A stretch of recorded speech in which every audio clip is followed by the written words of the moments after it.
What's up, y'all? My name is Ian Edwards, and welcome to the Soccer Comic Rant. I'm coming from my niece's room in my mom's house, so don't judge the the the comforter style on the bed. And that is not one bed; those are two beds. That's what I'm sleeping. I've never felt so tall in my life, you know. For the first time in my life, I'm a tall king. Uh, so yeah, thanks for joining us. And we're going to talk Premier League. We're going to talk more Premier League because there's midweek matches. And yeah, and we'll talk. We didn't get to cover the Europa League game, so maybe we'll talk about that a little bit when we get to United, so that we have something positive. But I'm actually just exaggerating. I actually loved United's performance in their loss versus Wolves this week, and we'll get to that. So just want to welcome co-host Lee Hudson, stand-up comic, and you can see the jerseys in the background, Southampton fan. How you feeling? I'm okay. I mean, I didn't feel the crushing despair of defeat this weekend, so I'm good. And I got out to two games this weekend, not Premier League games, because we had the long Easter break in the UK. So there were games on Friday, there were games today on Monday. So I went to two like lower league local derbies. There were red cards, there were fights, there were goals. So yeah, I'm going to post a little video up about those later on this week. And that's just with the referees, right? What about the actual game? What happened in the actual game? It was some good entertainment. I got my money's worth at these two games, two packed stadiums, which is nice to see at the lower levels. Oh, yeah, I had good fun.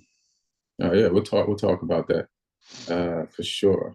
And thanks for listening on iTunes, Spotify, Omni Studio, and SoundCloud. Just wherever you're listening, leave a rating for the pod.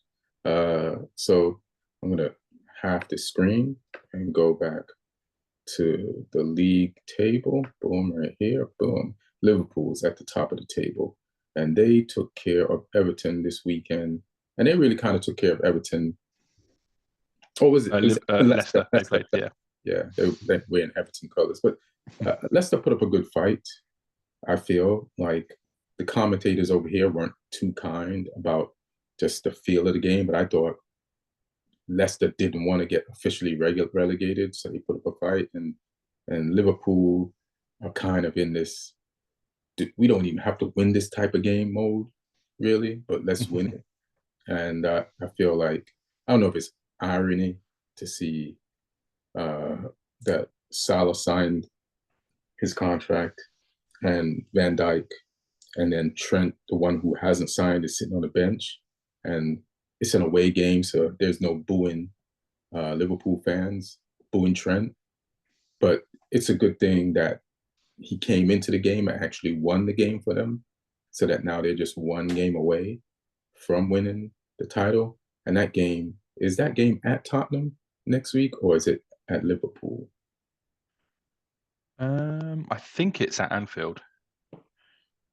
Because I'm at Tottenham Stadium on the Saturday for a boxing match, and I can't imagine they could turn it around that quick. Yeah, it's at Anfield it's on the Sunday. Mm. So that's like a guaranteed. Like Tottenham's gonna give them the guard of honor before the game. Like that should just be the game because they're going to give them the guard of honor during the game. They're going to be like, "Please come through." Yeah, let's escort you to our goal. Take the shots, fire off, win the shit. And Tottenham wouldn't want to even beat Liverpool, considering that they'd just be still giving Arsenal a chance in the race. So they'll just definitely just fold up like origami paper. But yeah, Liverpool, Leicester, I thought it was a better game than commentators was giving it credit for. I feel like Leicester hit their post, Liverpool hit their post, and Liverpool only won by one goal by a substitute by Trent Alexander-Arnold at the end of the game, and they needed that goal, and it's actually an amazing just Trent. You're gonna miss that Trent touch the way he put that in the back of the net, even though there was like I think there might have been a deflection. I know the keeper got a piece of it, but he's just that's what you need a Trent for on a Liverpool team, and they're definitely going to miss that. And Liverpool has 79 points, right? What's the most they can end this season with based on the amount of games left? It's 5 games left. Let me have a look. Five, So there's 5 games left, so they can get 15 points. So they can get to 94. which would be high. You think if they win next week, they'll be even bothered to try to win the next 4 games? You know, like who knows what their attitude will be? They'll just be celebrating, going to grounds and celebrating regardless. So we'll see. But that's good for Slot. What do you think about Liverpool's chances of closing it out? The game this week and just where they are, 79 points in Onslaught's first season. Yeah, I mean, we've said it all season that it's a huge achievement from him to walk into that team and just keep things moving in a positive direction. And having not really signed anyone, I think they got in Chiesa on a was that a free transfer? But it's like he's not really been a key guy for them. So it's pretty crazy that he's been able to do that. And people can point to other teams not being on it, like City have had an off season, Arsenal have kind of been inconsistent at times, but to still be up there like they have been, and to do what they've done, like to be that consistent, like it's big. I don't think they're quite getting the credit they deserve at times, because for him to come in and we said before, take over from someone as legendary at Liverpool as Klopp was, and do what he's done, that's pretty huge. And I think their fans will be feeling a little bit better as well with the confirmations of the Van Dijk and Salah extensions, just to give them that even more continuity. It'd be interesting to see what Slot does with the squad in the summer, if there's anyone that he sells and what sort of players he brings in, because now it's his chance to put sort of his stamp on it, and add to it, and then there's even more pressure that comes with that, especially after winning the league, because the bar's high now again, because I feel like people would have given him a pass this season for just top 4 probably after Klopp went. I think at the start, before any games have been played, I think if you ask Liverpool fans, they probably would have gone, yeah, top 4, maybe a cup run or something, like do well in Europe or something. But yeah, to win the league is it's big. And this game they were pretty comfortable in for the most part. I mean, Leicester defended well and kept them at bay, clearing stuff off the line and stuff. But yeah, it felt fairly routine. Yeah, I was listening to some Liverpool fans talk about who Liverpool should get in next season, and then I was listening to, I think it was Fabrizio Romano. He's talking about maybe Darwin Núñez going to the Saudi league, and they might get a price for him. So they definitely need an offensive player. I feel like Salah's going to fall off a little bit next year, and even if it's just a little bit, it's going to count a lot because of who Arsenal get as a striker and the points that they're going to make up for next year that they lost this year. So you just need to make sure that if Salah just drops off by 5 goals, you need to fill that space in. And so we'll see. As far as their midfield, like this, listen, it's not Slot's fault. Like he took advantage. He's new. He came in. This is almost like that season when Leicester won. You know what I mean? In a sense where all the top teams fell off, but they were the top team to not fall off. And so Slot just created a style that worked with this team of players that he's never worked with before, and kept them consistent and got them enough points to make winning the league look easy, but there's a lot more detail to it than that. So I give him like full credit because nobody else took advantage of this. And people are saying just overall about the league that the league is this. They're saying people are saying that the football ain't that great in the league or it's fallen off, but I don't feel like it's fallen off. I feel like more people have caught up because when you look at like what we're gonna do later, it's like look at all the teams fighting for third, fourth, and fifth because there's officially 5 Champions League spaces. That these are not normal or usual suspects, and you can lose. The Premier League used to be a thing where you could lose to a bottom team, like at any point. There was no guarantee, but now people are losing to the you if you're a top team, there's more people you could lose to. Like there's no give me's in the league. There's way less give me's. It's just tougher battles, and you could drop points or lose to teams like Forest, which nobody would have expected. Newcastle, maybe, you know. Aston Villa is tough. Bournemouth is tough. Fulham is tough. Brighton, Hove, Brentford can catch you out. Crystal Palace, Everton's been fixed a little bit. So everybody who played them early in the season are lucky that they didn't get fixed sooner than that. And then some of the teams that you were going to have a tough time getting points from, like Man United and Tottenham are at the bottom. And then, listen, if you keep it real, Wolves ain't an easy win, and they're 15th. So it's just the league has definitely changed, and we're going to see where it settles in the next few years. But hats off to Slot. Talk about Arsenal. They 4-0 drubbing of, was it Ipswich? Yeah. And Ipswich is definitely being deported. They will be in the championship next season. So it's like number 2 versus number 2 at the bottom, number 2 at the top versus the number 2 of the number 3 of the bottom. Ipswich is not technically mathematically done yet, though. Right. But it's almost certain. So they can actually draw level with West Ham if West Ham lost their next 5 and Ipswich won their next 5. But they've got to make up a 20 goal difference as well. So they're down, but it's not like official just yet. But it's done. That's some Premier League math right there.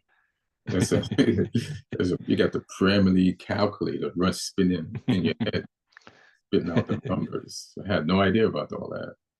Yeah. Yeah, Leicester are definitely done, but Ipswich have still got another week to pretend that they're in the Premier League. That's good. Oh yeah, we got to also talk about the 2 teams that are definitely coming up, Leeds, and congrats. Burnley, was Burnley again? Yeah, Burnley again. Scott Parker's brought up a 3rd different club now. He got Fulham promoted, he got Bournemouth promoted. Now he's done it with Burnley. Is it so? And then Farrak, he's brought up a bunch of teams. The Leeds coach, Farker, just Norwich. Just Norwich. Yeah, and he went down. He brought Norwich up twice or once. I think maybe twice because they didn't sack him once when they got relegated. Right. And then he was at Leeds last season when we beat them in the playoff final. Oh yeah. And then he finally got them up without the playoffs. He's like, fuck that playoff bullshit. Do that. You see what Southampton did to us. Yeah, so he's back up. So we'll see what's up with that. But so congrats to all those. JJ Watts, football player, has invested in, I think, Burnley. And there's an NBA player who's invested in Leeds too, minority owner. So yeah, Larry Nance Jr. Oh, Larry Nance Jr. Oh shit! Right. Yeah, he was on the bench in the playoff game the other night because he was injured. And he was on the bench in the playoff game or play-in game. It was Atlanta Hawks versus Miami Heat, and he was wearing like a throwback like Leeds kit with Robbie Keane on the back. He was like wearing that on the bench. Like I saw all these people like online just really confused about it. Now he's part of the ownership group. I think they're owned by the same people as the 49ers are in NFL as well. Oh, Oh, you know who's a part owner in Leeds too? Red Bull. Hmm. So Red Bull decided to like invest in a team in the Premier League. Yeah. So they're in Leeds too. So let's see if it's a different type of Leeds. It fits because the way Leeds played last time was very Red Bull when they were in Hmm. the Premier League. Yeah. So Arsenal, they beat Ipswich. Now it's not the question is like not even really about the game, but Arsenal have 66 points. The next team behind them has 60. And I was talking to Lloyd, and Lloyd was like, in a game where Arsenal won 4-0 against a team that's basically definitely gonna go down, right? Like the the the football ice was definitely gonna come and get Ipswich and send them back, to deport them. Like, why did they play Saka? Yeah, is it too much? And I say you have to play Saka because you have to you want to really confirm second first, and in a few more games I think that'll be confirmed because you know Nottingham Forest are only 6 points behind them. Newcastle's only 7. There's 5 games left to go, so you kind of have to play Saka just to you don't want to like take we're in second for the rest of the season for granted. But what do you think? Should they is Arteta going back to that thing of playing Saka too much? I mean, he took him off for this one in like the 56th minute or something, Mm-hmm. um, which I wasn't pleased about because it cost me some points in fantasy football because you got to play more more minutes But than that for a clean sheet point. Um, but yeah, I mean, the tackle Ipswich put on him was a risk to play him any minutes because that was a definite red card despite the protests. Um, but I think like he's come back from injury, so I think like it's okay to play him. Just don't be playing him 90 minutes every single game because you've got to still keep him ticking over. You can't like put him completely on ice until the right. PSG game kind of thing. Like he needs to be sort of going into it with some momentum. So I think like yeah, giving him like just over half a game was probably sort of the right balance in this one. Yeah, I agree with you. Like you can't just have him go from like this ain't a Marvel movies where you unfreeze somebody and send them right into a battle. These are human beings, and you gotta keep them like in game shape. The only way to get in game shape is to play games. So yeah. We go to Forest. Now Forest started today in sixth place, and they had a very tough game. Well, we because of Spurs, we think it's going to be tough, but it's Spurs, and Nottingham Forest went up to Spurs' new ground and got a 2-goal lead and held on to it, even though Spurs pulled one back. Ange loses again. I figured Forest would win this. I have no faith in Ange. I feel like I'm still surprised that they pulled off that win in the Europa League midseason. I feel like he has lost the team, but I guess even when you lose the team, you could win a game against Frankfurt, and Frankfurt's pretty decent. They're not like a regular like Europa League team that a Premier League team can just roll over. They could beat you. So I'll give him credit for that. But he confirms my initial thoughts of just him being a shot coach and players not listening to him or dying for him or playing for him when it comes back to this Forest game. And shout out to Forest for coming from out of the Champions League spots to back to the third Champions League spot. This ain't an easy. It's going to be tough in the next 5 games for them to maintain a spot in the top 5. But let's see if they can do it. See if Newton and them can do it. They deserve it. And I got to see who they're playing next. But what do you think of Forest's ass whooping of Spurs today? I mean, obviously, I was pleased to see it. But I mean, I watched the game and Spurs actually sort of they dominated the ball and they created a bunch of chances. They were just bad in the final third and some good saves from Sells in goal for Forest as well and some good defending from Forest. But Forest just did what Forest do, don't they? They're not going to be the best team to watch, but they're going to be effective. They're going to be clinical. Um, and they were clinical. It was more of a set piece thing today rather than the usual counter attack. But I mean, they were, they get the wins however they get them. They don't really mind, and they're back up to third now, which is crazy. That race is really heating up as well. So yeah, I mean, I was expecting the drop off most of the season, and they kind of had like some little wobbles, but they've always managed to bring it back and get back on track, which I think is big credit to them, because it's quite easy just to let one loss or something sort of knock you and then go into like a negative spiral. But they've not done that. Nuno's always got them back, and you can tell the players really believe in what they're doing there.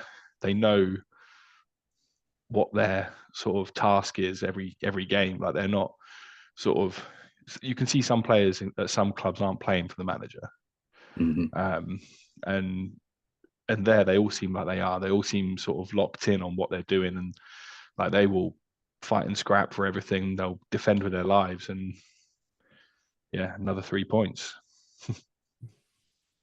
I was just looking at the table again. Let me go back to the part of the table I was looking at. I want to go back to fourth, to Newcastle in fourth, and I don't. Well, just to respond to some of the things you said about Forest, like they don't. First of all, I think Spurs played into their hands. Like Ange in the press conference, like, we dominated the game. But yeah, that's what Forest wants.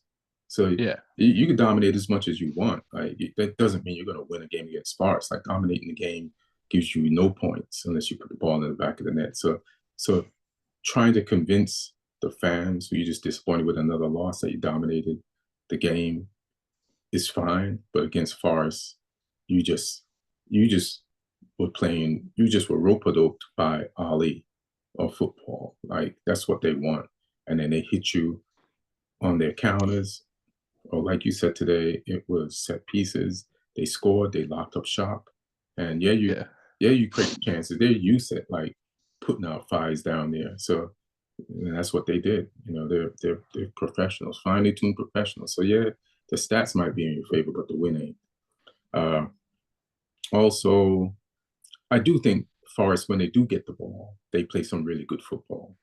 Like, it ain't route one, it ain't direct. There's intricate combinations, and they deal with pressure well, and they hold on to the ball well. And they're just if Forest wanted to play a different way next year and be more possessive, they could. Like, there's some skilled dudes on that team. Yeah, some of the players in that team, like, they could definitely like play through the midfield with Gibbs, White, and Anderson in there. Like, they're guys who can play, and their defenders can be comfortable. Like, Murillo's very comfortable on the ball.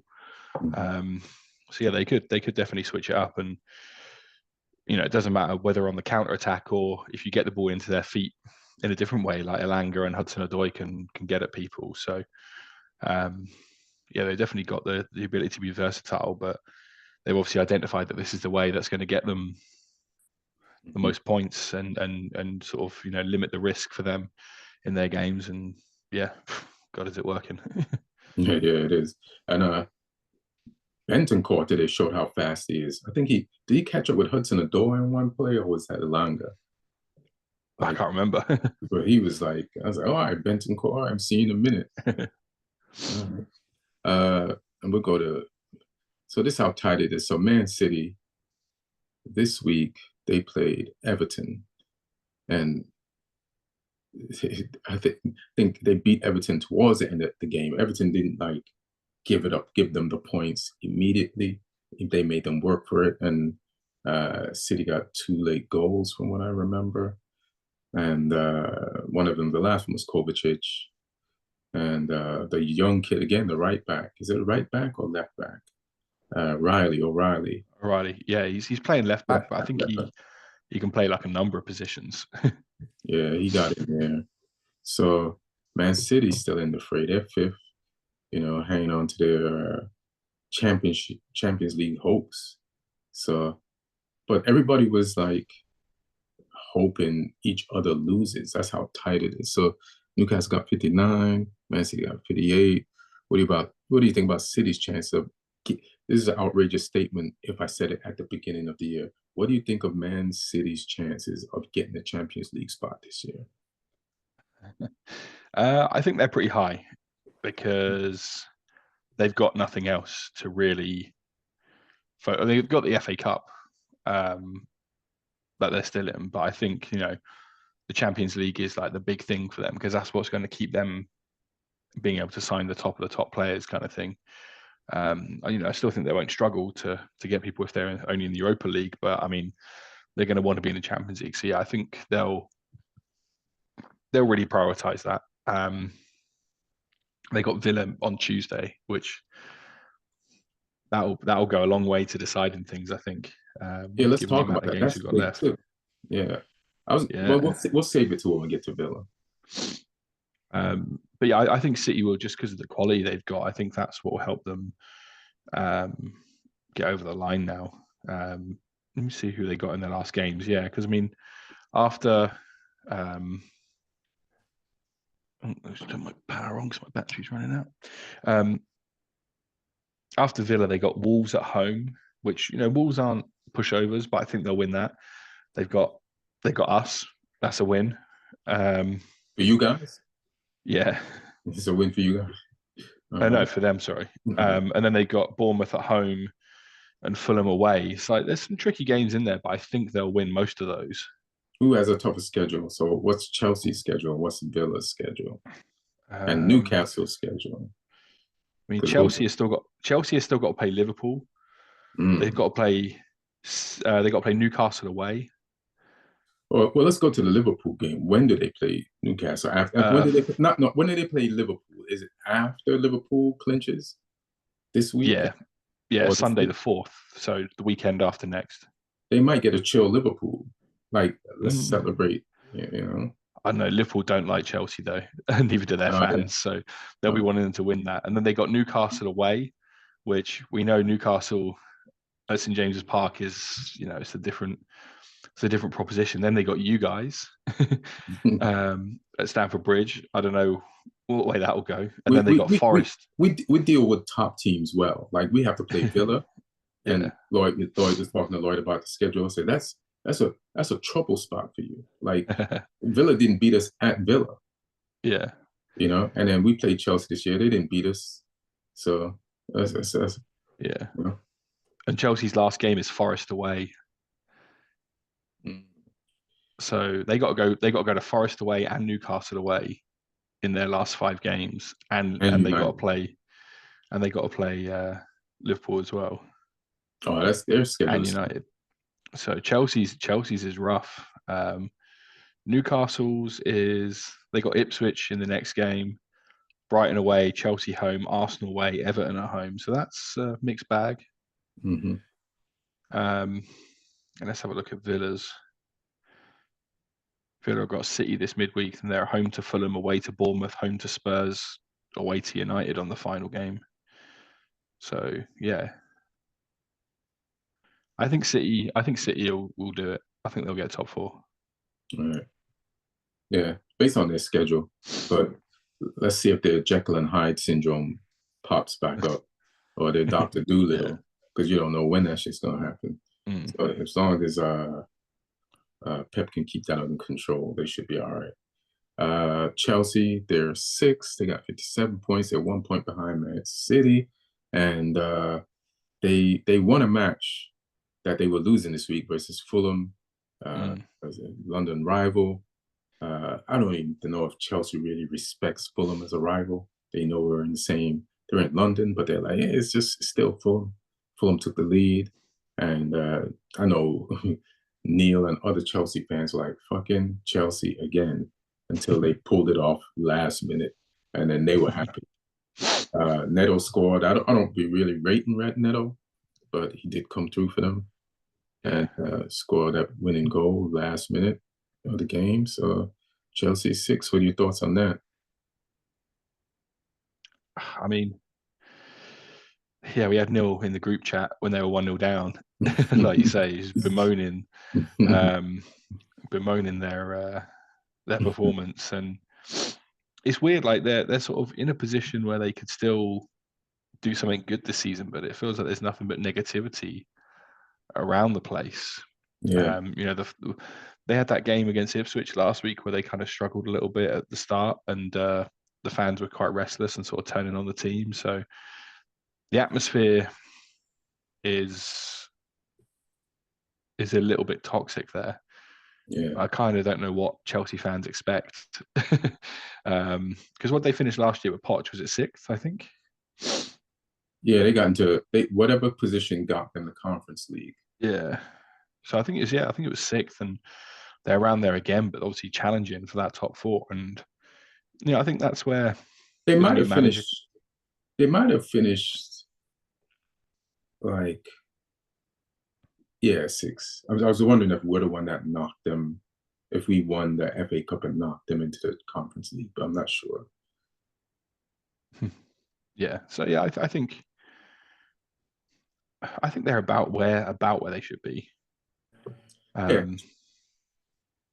The fans want more. And arguably they could be doing a little tiny bit better, especially with the money they've spent. But I mean, Premier League's Premier League. It's tough, especially at that end of the table this season. It's tough. So yeah, we'll see where they shake out. But I think as long as they improve on last year and don't end up in the Conference League again, if they can get anything higher than that, it's like, well, that's technically progress. yeah. I mean, Chelsea fans need a gratitude lesson. They need to exercise gratitude. Like, listen, you could be Man United. You know what I'm saying? We're 13th. Like, be grateful that you're six. And Chelsea be six, and they be like upset as if they don't have the Champions League is gone already. But you got 5 games to actually get it. So why don't you give the energy to the team that could still get Champions League? Because if they get Champions League, you're gonna be happy. So, Yeah. but and this is gonna be an in and out situation until the end of the season. Like, after every game, whoever's third, fourth, or fifth changes. It just is what it is. Until, like, we don't have a title race. We have 3, 4, 5 Champions League like race. So Chelsea fans, listen, man, listen. Yes, you have a glorious past, but you don't have as glorious as a past as Man United, and we're holding our 14th place better than you're holding your 6th place. Like, don't be brats. Don't be brats. You're 6. You have a pretty decent shot. Well, I mean, you have the toughest schedule. They're the ones with the toughest schedule between Villa and City and Newcastle, right? From based on what we. But listen, don't act like you're out of it before you're out of it. You got a decent chance, and be happy you ain't Spurs or United, because it could be worse. And that's all I'm saying. Yeah, you spend a lot of money, but who hasn't? It's football. Chill. Villa's 7th, and Villa really wanted to. They put Newcastle in their place this week after Villa played a tough midweek game versus PSG, but Newcastle played midweek too.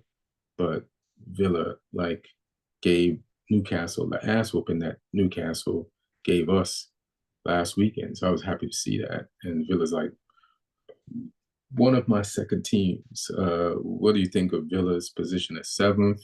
And they're big. Do you think they could beat City this week? Which is tomorrow. I think City can beat them.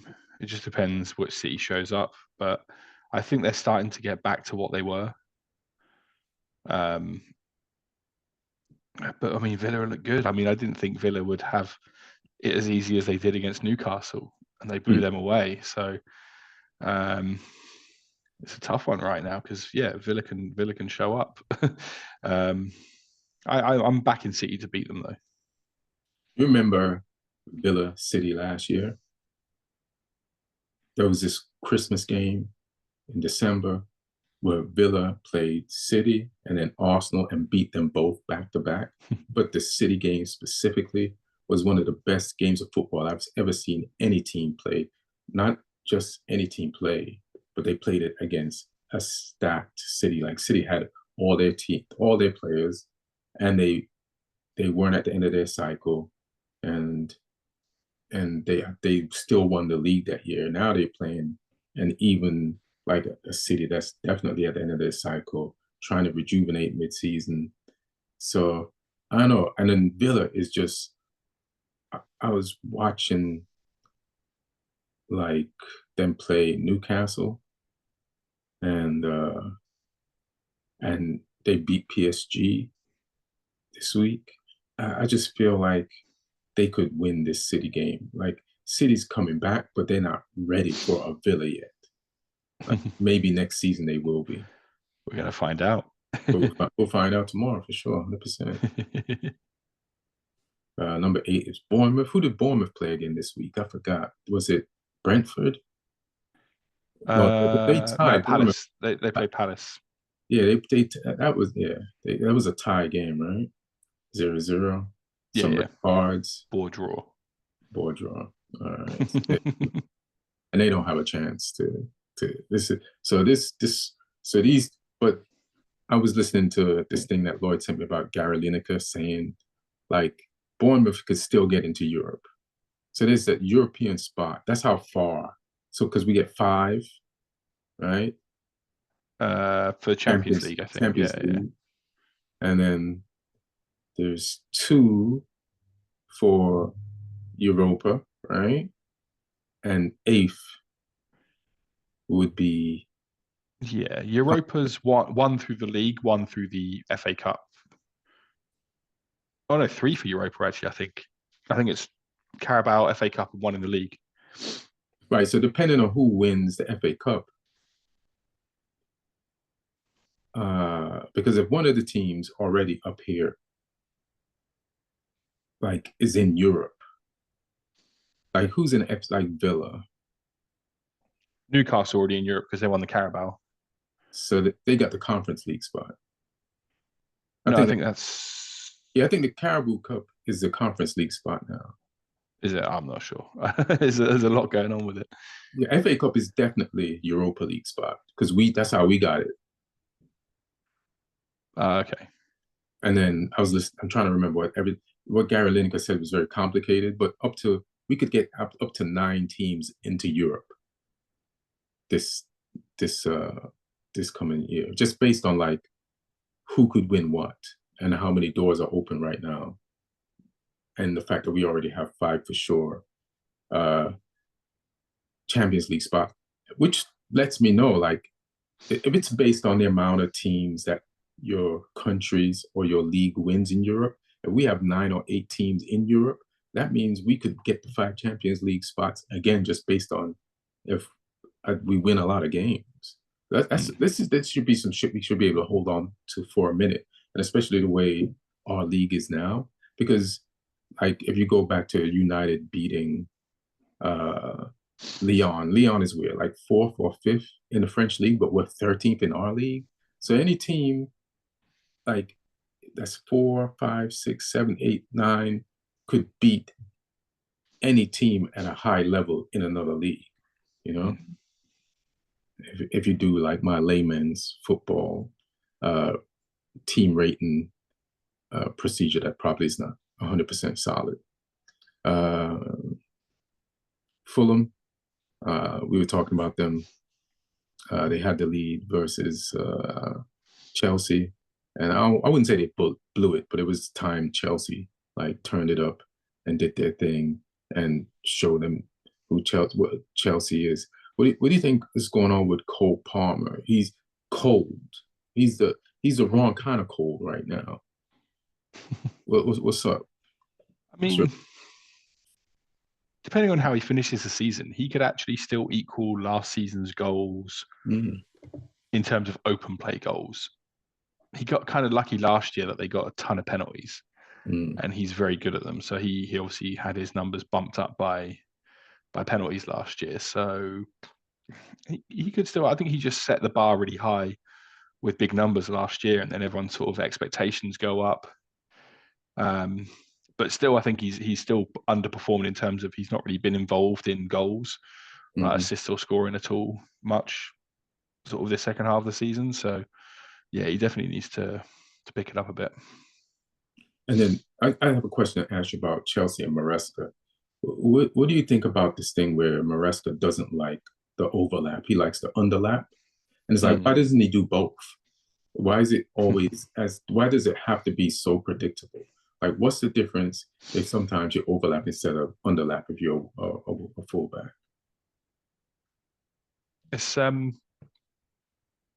different one. It depends on managerial's preference, their preferences, and they kind of like certain managers like sort of a real rigid framework, and he's one of those people who does. He's a Guardiola disciple, and Pep likes things rigid kind of thing, in terms of when the ball's here, you're here kind of thing. And I think it's with that, and I think it's because they like to fill sort of all the different lanes of the pitch, and I think maybe it helps out in transition if they lose the ball to have the fullbacks in those areas. But yeah, I'm not so sure. Yeah, it's like, why can't sometimes Cucurella be, outside? Like, I've seen him score goals from underlapping. That's fine. I get it. But you could also score if you do the unpredictable thing. If you're always going to underlap, everybody knows where you're going to be. Like, the team that you're playing has footage of you too. They can know where you're going, Plus you already have Fernandez like flashing in from the middle also, unless they alternate, and that's what it is. You don't know which one is going to go or come through the middle. But yeah, I don't know, just to pick one thing when you could do both and have more variety. I don't understand that rigidity. Then we got Brighton Hove. What happened to them this week? They're 10th. They have 40. They got a spanking from Brentford. From Brentford, right below them. Yeah, they're like a 5-2, something like that. 4-2, I think it was in the end. Yeah. What's his name? João Pedro got João sent Pedro, off. and that was coming because it was against Brentford in the other fixture in Brighton, when he threw like a elbow at someone's head and missed and got away with it. Whereas in this game, it finally caught up with him, which I was pleased about. Yeah, I mean, Brentford were good. Like, and Mbumo was on one, and when he's on one, they got a chance. Yeah, they gave him those pace races with the ball coming through the middle and the two defenders on each side. It was like, you ain't gonna catch him. He got to the right, to the perfect spot in the pitch, took the shot from the perfect spot in the pitch. The goalkeeper's at his mercy. He can pick whatever side he wants. Boom, ball in the back of the net. That was for the first one, I think, and then he just did his thing. And then Wissa got one off too. So that's a deadly combination. I think Matoma had one after they went down a man, but that didn't help. Yeah. So yeah. And then we talked about Crystal Palace. They're 12th. They had a tie with whom again? That was the Bournemouth Boar thing. And then Everton. Shit, we are gonna get to United. Fuck. I thought Everton held on for as long as they could. But actually, I'm glad they lost to City. That keeps them close to us. So it gives us a chance to leapfrog them at some point in the next 5 games. Because we don't want to finish 14th, or 15th, or 16th, or 17th. We need to go as further as we can. But good showing by Everton, and you could really see that Moise is doing his thing, and he's home. It's where he belongs. What are your thoughts on Everton being 13th? Yeah, I mean, after the start of the season they had, then this is, this is a nice, comfortable position for them to be in. Everton fans must be sleeping easy right now. I know. And it's not the most entertaining place to be in the league, but like I say, from someone who's down at the bottom, I would love to be 13th. I would love to be in that boring position where nothing's happening, complete mediocrity, but safe. So yeah. it's a nice position to be in. You know, it'd be interesting to see how Bro, things change next bro, year I'm at a the Man new stadium. United fan, and I would love to be 13. So I feel. Oh man, yeah, it's a lot, but yeah, I'd say it'd be interesting to see how things change next year with the new stadium as well. If that sort of if there's a settling in period there that's required at all. I don't know, but yeah, it's going to be an interesting season starting off with Moise from the off as well, new stadium and everything. But I mean, hell of a job he's done this season. What if they do this? So you know that the schedule for next season ain't out yet, right? That comes out like, Mm. and it's always a big thing. They should make the first game at that stadium versus Liverpool. That's what the Premier League schedule should do. First game in the new That's just stadium cruel. should be Liverpool. Like what? How else? What's a better way to open up a new stadium against your derby rivals, hated enemies? You know, yeah, that's what it should do. Uh, so now we got to talk about 14th. We got to talk about Man United. We lost to Wolves, who is right behind us. So I just probably talk about 14th and 15th at the same time. We're both stuck on 38 points. Number tally is so low, I had to lean in to make sure those numbers were what those numbers are. So if you see me lean in, it's because our number is so low. But I got to say, there were some good things from this loss. First off, uh, I think Wolves has beat us this season. And like no, let me see. Maybe we beat Wolves. This has been so many seasons in one. Did we beat Wolves? No.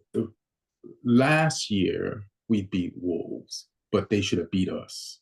They outplayed us. So it's never easy playing Wolves.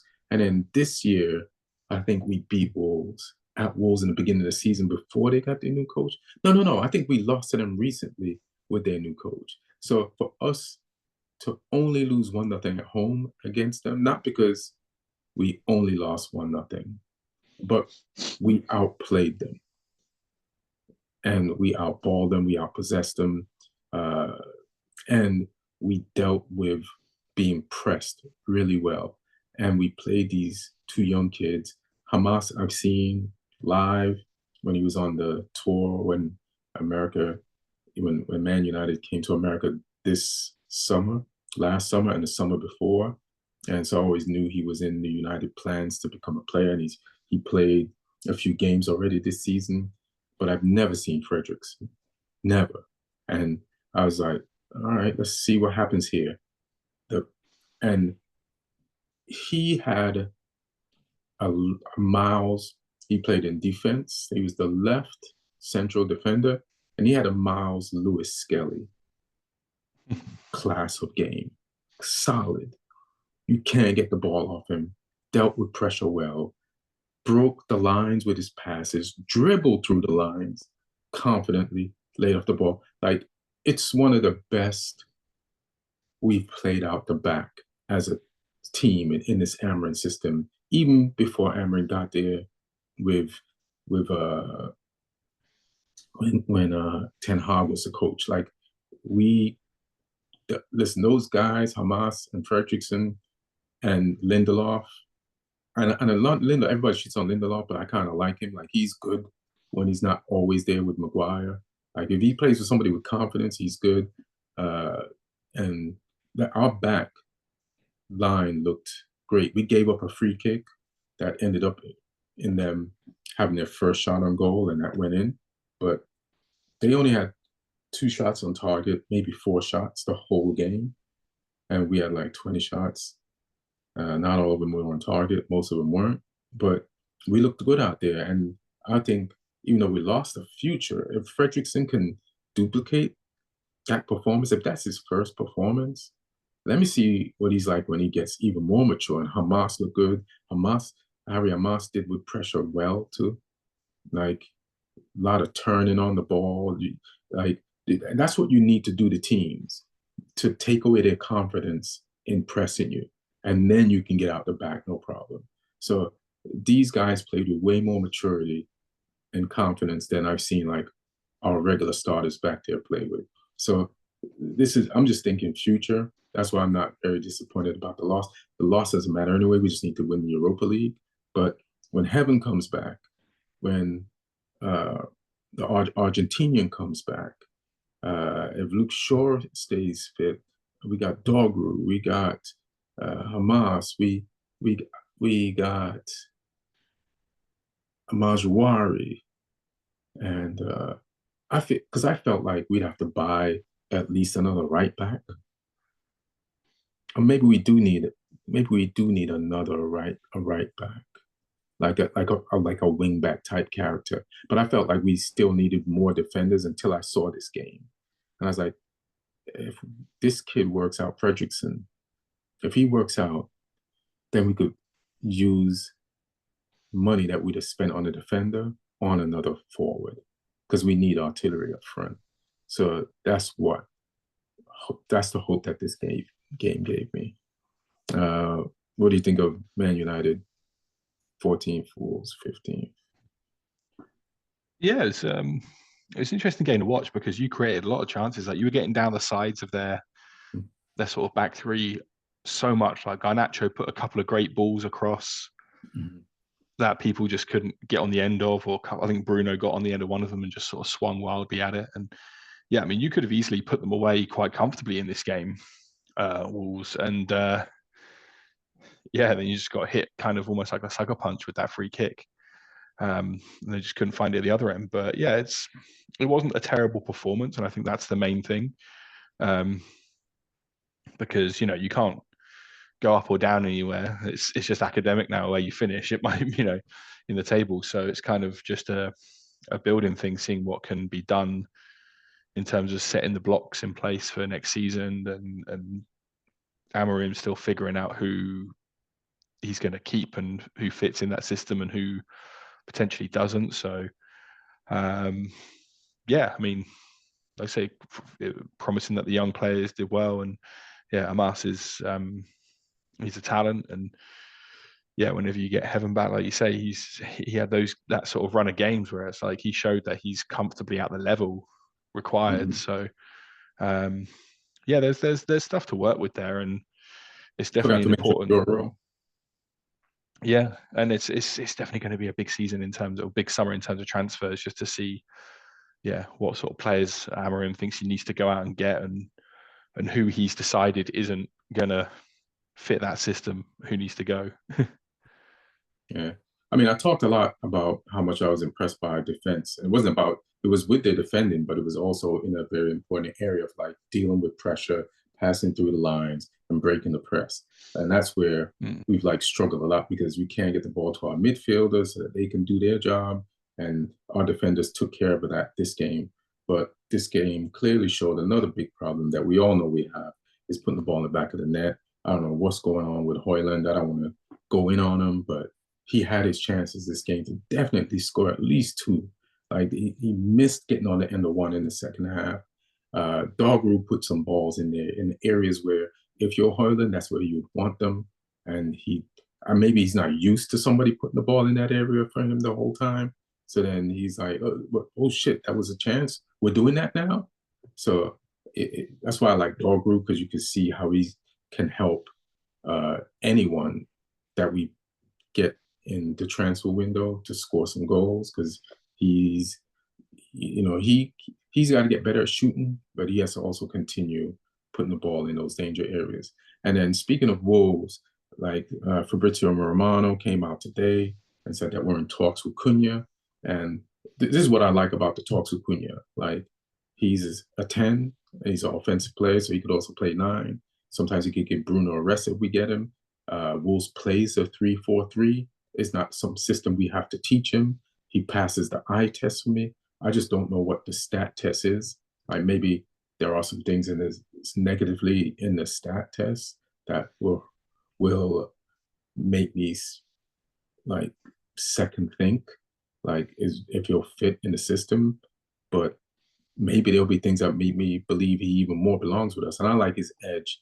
And one of the United stand they were talking about his edge, and on United People's TV, uh, the guy, that host that was talking about his edge, and I think that's the type of edge we do need. Like he has that thing where it's like what the fuck are you feeling down for? Let's go get this type shit.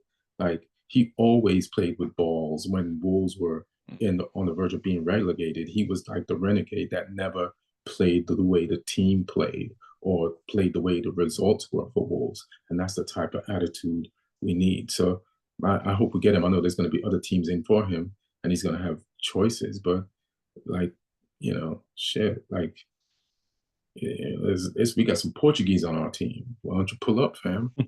We speak the language. So yeah, so that's another thing about this game. Like we know Cunha wants to get out there. There's a buyout clause. It's 62 mil, so he's got choices of places he could go. But hopefully, United can get another offensive player that can play with Bruno or give Bruno a rest sometimes. We need Premier League proven players, and he's one of them. 60 something mil ain't that bad. And what I like about Dorgru, and why I think he's doing well, and some people might not think Dorgru's doing well, but I do think he's doing well.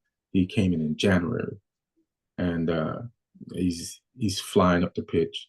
And what I like about him is like his price is so low, he doesn't feel the pressure of playing for United.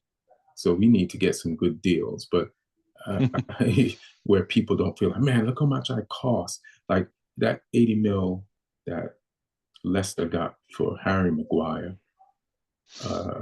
years ago has haunted him most of the time that he's been with us. So yeah. Tottenham is 16th. What do you think about Tottenham losing today? Even though we kind of talked about it up top, but let's kick them while they're on their hands and knees now. You know, I don't need a second invitation to do that. Yeah, I mean, there's just nothing there.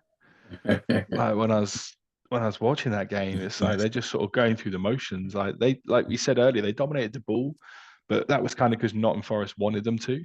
Mm-hmm. But they've just got no like real cutting edge, or sort of just there's just nothing about them really. And yeah, I saw some interviews after the game, like the people translated online. Like Romero spoke to like I think it was a Spanish thing, and saying like, yeah, I want to be playing in Spain next year, kind of thing. So none of their players' heads are in this. And yeah, I mean, I think even if Ange won the Europa League at this point, he'd probably still lose his job, because I think the whole club's just rotten. I think it's Please don't say that. Ange is going to win the Europa League. Well, he gets that trophy second season. He said it himself. Mm-hmm. But I mean, if they go out to these, if they get knocked out to some Norwegian fishing village, that is going to be hilarious, and I hope it happens. Because Bodo Glimt they're no pushovers. They've come this far on merit. They've been dumping some big teams out, so they could do it again. I would love it if they can knock out Spurs. But I mean, yeah, there's something wrong with that club, and they never seem to recruit the right sort of characters. And there's some players there I feel sorry for, because I feel like there's some players there who, in a better environment, could really shine. But there's just something about them as a club, and the way things sort of pan out there. I don't know what it is. But yeah, I mean, this is a real catastrophic season. Andrew's lost more games in the Premier League in this one season than Poch did in all of his seasons at Spurs. What? Yeah, Poch only lost 17 and Andrew's lost 18. How did Poch lose his job? Did he lose it? Yeah, he got fired. If he only lost 17 games, like in all the seasons he's been with Spurs, how did he get fired? Like sometimes, damn, that's a crazy stat, man. Like, how do you fire someone that's only lost 17 games in 3 or 4 seasons and got you to a Champions League final that you weren't even supposed to be in? That's bananas, bro. This is the mentality I'm talking about. That there's an entitlement there which they don't deserve. Yeah, 100%. And yeah, I mean, but yeah, things are bleak right now for them, and I'm liking that. That's good. Mhm. Yeah, yeah. Tottenham, you stink. You proved it today in your brand new stadium versus Nottingham Forest. Nottingham Forest finished where you are right now last season, and you switch places, and they have your ex-coach. So that you're too entitled. You fired the guy that was coach of the month, the first month he was with you, and now he kicked you down to 16th. Well, you're probably only 15th anyway when the match started, or you're probably 16th anyway. West Ham, I think they tied with you guys, Southampton. Yep. Yeah, this is a 1-1. You guys got a goal last minute. The only thing I have to say is people are thinking that Graham Potter is not doing this. He didn't start the job with flying colors. But let me just tell you something about Graham Potter. I remember when he went to Brighton Hove, like it took like a season and a half, maybe 2 seasons for whatever he wanted to do to kick in for Brighton Hove to become the Brighton Hove that Deserby joined and now the coach that they got now joined. Like he made it appetizing of a job, even though it's Premier League, so any coach would come there anyway. So if you're a West Ham fan and it just doesn't look as good as you thought it would, getting rid of David Moyes, which you kind of been rude to David Moyes, so you deserve some type of slow. You don't deserve this new coach bounce that you thought you was going to get. Brand. You don't deserve that because you guys are rude motherfuckers. You were in Europe. You got rid of a coach that had you in Europe, and took it for granted. Talking about like entitlement. You how could you be more entitled than Spurs, the team whose ass is hanging right above your face right now in the table? That's a pretty impressive job. But be patient, Graham Potter. I believe like when give him a preseason and a transfer window, man, he'll coach this team up. He's a good coach. He's not too good for y'all. You're West Ham. Stop tripping. What you got? What you got about this match between you two? Yeah, I mean, Potter's record actually since he's taken over has actually been worse than Lopetegui's, Get out. which is yeah, it's just crazy. But also he's come in halfway through with a squad that he didn't. You know, it was Lopetegui who spent all those money on the players and chose them, and Potter sort of come in just to obviously try and pick it up before the end of the season. But I think like he'll be judged based on next season. I don't think people are going to judge him too much this season, but he needs to figure out how to get them to defend. They're just so bad defensively. I mean, we could have scored more goals in this game. We could have won this game. We had some big chances that we didn't take, and that doesn't often happen to us. So if you're letting us, When you say we, you mean Southampton. You're yeah, talking about Southampton still, right? yeah, Jesus. yeah, we had chances, and if you're letting us have chances, like you've messed up. Like it's bad, and the draw was deserved in the end, and a hell of a goal from Ukachukwu to finish it the way he did. But yeah, Kyle Walker-Peters had a big chance. Sulemana had a big chance. We were knocking at the door prior to this, so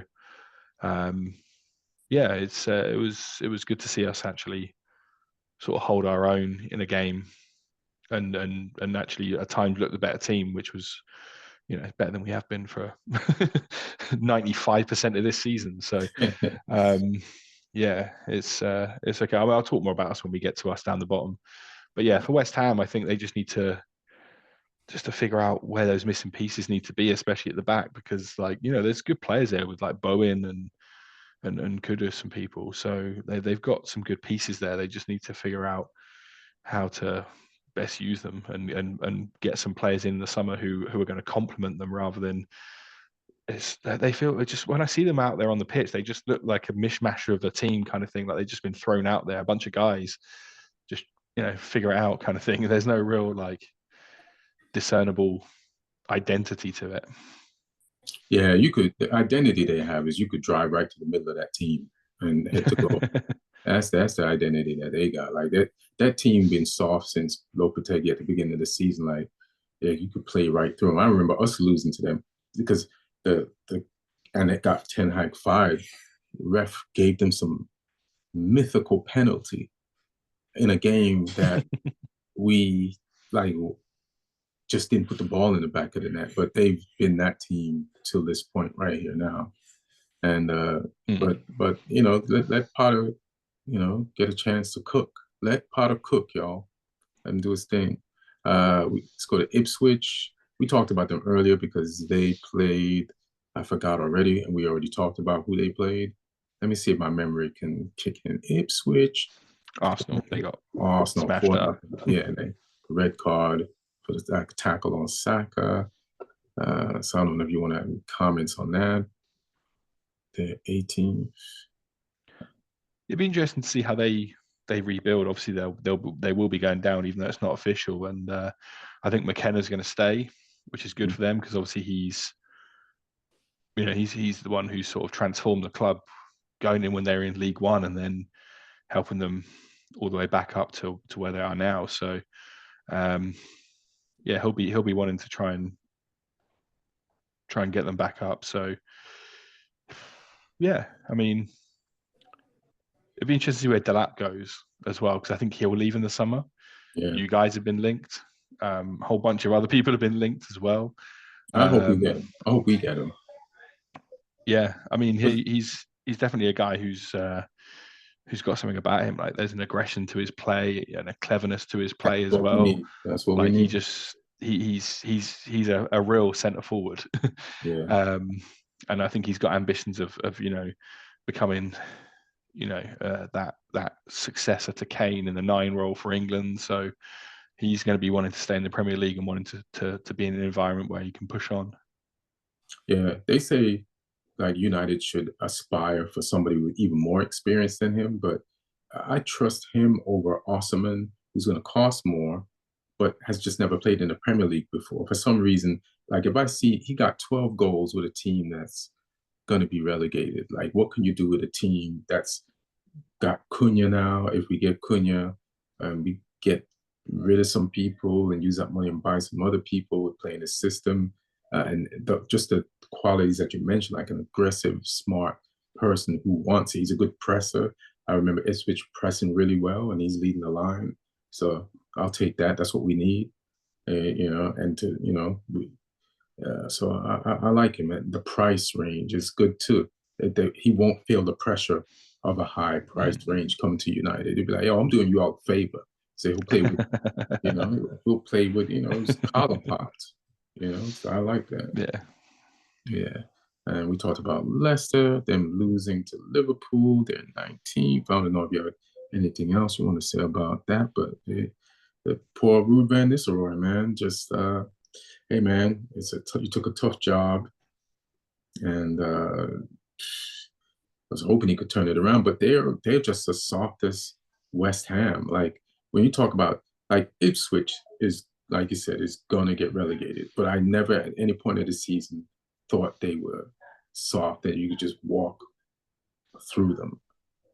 But Leicester definitely was like the only time you can walk through Leicester is when they played us. We eventually beat them, but they did give us a game like, who the fuck are these guys in blue? Isn't that how you play the rest of the season?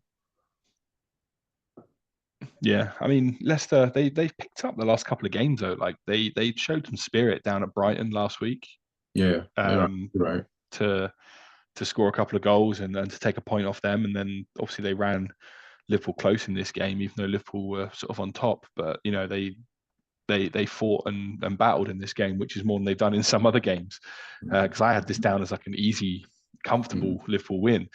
So they're showing some fight to sort of retain some pride, even though they're down. Which I can understand that because we're in the same position. So it'd be interesting in a couple of weeks when I go up there and watch that one, Southampton away at Leicester. Because I was hoping we'd get the Leicester that's just been rolling over people in these past weeks, and now all of a sudden they found some fight. So I'm hoping we don't come up against that when we go there. Yeah, they might be so defeated they'll let you have the 3 points, but we'll see. And Southampton at 20th. You tied, we talked about with West Ham, and you tied with the lowest point total in Premier League history, so you won't break the record. And you still have 5 shots to not tie it. How you feel? How did you want to win this game, or it didn't matter to you? Was the point total a thing? Like how do you even approach being a Southampton fan right now? I mean, that's all we got to play for right now is avoiding that points total, and we've equaled it now with this draw against West Ham. We're level with that Derby, that rotten Derby team. We're level with them now, 11 points, which is still awful. But we've got 5 games to try and jump up above it now. So I hope we can get it from somewhere. We got Fulham at home, I think. Ooh, excuse me, it's late here. We got Fulham at home on Saturday, I think it is. Mm-hmm. I mean, I expect Fulham will beat us because they're a good team, but it's not impossible that we get something from this game. And then, yeah, Leicester the weekend afterwards. If we don't get at least 1 point out of those 2 games, I'll be disappointed. So I'm targeting. Let's not let it go down to the last game of the season for us to escape this horrible unwanted record. Let's get it done with time to spare, and we can just enjoy our last moments in the Premier League after that. Because yeah, we fought hard for that point at West Ham and we earned it. So let's do that again. That's what your coach should do. He should be like, change the bar, move the bar. Maybe, all right, let's not get the lowest amount of points in league history. Then you tie it. Let's not tie with the team that got the lowest amount. And then you get a point or 3. You go past that. Say, let's not, whatever the next thing is, let's not do that. Like, you need some non-stay in the Premier League motivation just to do good in the Premier League right now, since you're not going to be in it. What that fantasy league do? Oh, I mean, Martin had a good week, which is upsetting. He jumped back above me, but it's only temporary, potentially. All right. So he's a few points ahead of me. He's like 14 points ahead, but he captained Trossard, which was a great choice because who'd have thought Trossard would score 2 in that game? I had Saka in my team, and he had some big chances, and he didn't even hit the target with them. So it could have been so different. He had Mbumo as well, which was fair play to Martin. That was a good pick. There's a lot of players in double game weeks this week, though. So I had a bunch of players who didn't really deliver for me. So I had like Mateta didn't deliver for me against Bournemouth or Palace. Asensio didn't deliver for me. Like Villa ran riot and Asensio did nothing. I had Saka. It's like they did nothing. Yeah, I captained Isak, which I forgot to change my captain. I didn't want him as my captain this week against Villa. I was going to change it to Mamouche, who also didn't do anything, but they got another chance because it's a double game week for them. So I've still got like 7 players to play midweek. I've got Gvardiol to play again, Munoz to play again, Sarr to play again, Saka to play again, Asensio to play again, Mateta to play against, Mamouche to play against. I need some points from these guys to try and bring me back above Martin. So if those 7 players could somehow get 15 points between them, which is doable, then I go back up again. Yeah, that's doable. That's doable. Who's at the top of the fantasy league? Let's give them their props. I think it's still the same. Yeah, it's the same. So Ahmad Zekri he's still Ahmad? there. He's up at the top. Brian Avila in second, and Joseph Duda in third. So yeah, we got that top 3. I think they're fairly locked in, to be honest. Can they interchange with each other, or it is? They could change depending on some. They'd need some big scoring game weeks to change places, but it's doable. It's for sure doable that they could switch around. So we'll keep an eye on that. But yeah, I mean, and I'm sure there's some people below them who've just checked out now for the. Some of the people down the bottom have just checked out for the season. So I didn't even check in, so I get that. I get that feeling. The only thing keeping me involved is the battle with Martin. That is all I've got to play for. So that's my championship. That's the Champions League spot. Yeah. Yeah. Yeah. Finishing above Martin. All right, cool. So I guess we covered it for this week. We'll look out for that big game tomorrow. This is just going to be big games, period, because who's going to get third, fourth, or fifth? Like they're all hovering around it and switching that table up every minute. Yeah. Anything you want to promote? No, just follow me on Instagram, Lee Hudson Comedy. I post up my my little videos from games. I'll post one up from the two games. I'm going to do like a joint video for the two games I went to over the weekend, the two local derbies. So there's some interesting stuff on those ones, and I'll make a video when I go to Leicester in a couple of weeks because I've got a show in Leicester that night as well. So I'm going to watch Southampton versus Leicester, and then I'm going to go and do. I got a spot at a club in Leicester that night. So yeah, I mean, if anyone listening is based around that way, then come out to the show or come find me at the football and let me know. So yeah, that'll be a fun one. I'll do like a video of that one. I'll show some of the show as well. I might even wear my Southampton shirt on stage, depending on what the result is. Yeah, that would be dope. Yeah. So hopefully it'll be a good. It might be worse if you wear it if you win. It might be better if you lose, then you can wear it. So nobody will be mad. Yeah. Follow me on Instagram at Ian Evers Comic. Post comedy clips there and stuff like that. And also the soccer comic rant. Instagram is there too. We love you. Be good to each other. Have a great week. And we'll see you next week. Do this first.